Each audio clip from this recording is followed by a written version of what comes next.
Jezusi erdhi në Nazaret, atje ku ishte rritur dhe sipas flokës së vet, të shkurtën hyri në sinagogë dhe u ngrit për të lexuar. I dha librin e Izaias profet. Kur e hapi librin, gjeti vendin ku shkruan: Shpirti i Zotit është mbi mua, sepse ai më shkuroi. Ai më dërgoi të kumtoj të bobegtëve Ungjillit, të shpallë robërve të çlirimin, të verbërve dritën e syve, të lëshoj të njëri të ndrydhurit, të shpallë vitin e hirit të Zotit. E mbylli librin, ja dha shërbëtorit dhe uri. Të gjithë në sinagogë i drejtuan sytë në të.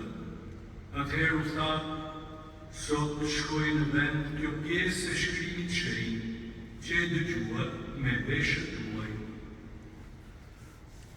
Fjala